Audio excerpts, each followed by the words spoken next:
আসসালামু আলাইকুম। আমি টেক থিওরি অফ ইলেকট্রিক্যালের পক্ষ থেকে আজ আমি একটি আপনাদের সামনে ভিডিও নিয়ে চলে আসলাম। আমরা একটা নতুন ডিবি বক্স বানাচ্ছি।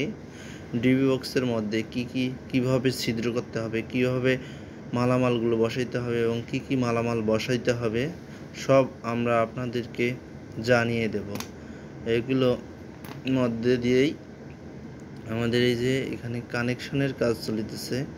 ব্রেকার বসানো হয়েছে, ম্যাগনেটিক কন্ডাক্ট বসানো হয়েছে, ওভারলোড ডিজিটাল ওভারলোড লাগানো হয়েছে এবং ম্যাগনেটিক কন্ডাক্ট হাই কোয়ালিটি বাইরের দেশ থেকে আনানো হয়েছিল।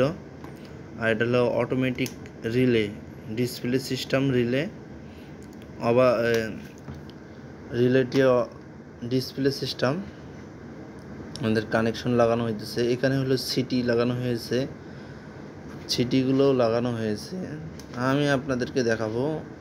এখানে হলো পালস মিটার লাগানো হয়েছে, পালস মিটার 4টি লাগানো হয়েছে, হিট কন্ট্রোলার লাগা হয়েছে এবং সিলেক্টর সুইচ লাগানো হয়েছে এবং ভেরিয়েবল লাগানো হয়েছে এবং আরপিএম মিটার লাগানো হয়েছে। সব কিছু মিলেই কিছু কাজ বাকি ছিল, আমরা কাজগুলো সম্পূর্ণ করেছি। এই যে আমরা দেখাচ্ছি পালস মিটার, তাহলে এম্পিয়ার মিটার, এগুলো হলো pulse meter, ampere meter, indicator লাগানো হয়েছে 3টি। পাওয়ার আছে কিনা ডিবিতে আমরা কীভাবে বুঝবো, এই কারণে 3টি ইন্ডিকেটর ল্যাম্প লাগানো হয়েছে। আর পরবর্তীতে আমাদের এই যে দেখতেছেন ম্যাগনেটিক ব্রেকারগুলো, তার ম্যাগনেটিক কন্ট্যাক্ট লাগানো হয়েছে। এগুলো হলো সিলিংয়ের। আবার এগুলো হলো যে সবগুলো মিলিয়ে সব,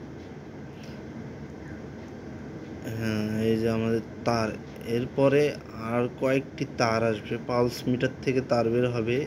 তারপরেই আমরা ড্রেসিংয়ের সাইডে চলে যাব। আমরা ছিটির তারগুলো লাগিয়ে নিয়েছি, মিটার থেকে ছিটিতে তারগুলো লাগিয়ে নিয়েছি। আর আমাদের হলো হিট কন্ট্রোলারের কাজ শেষ।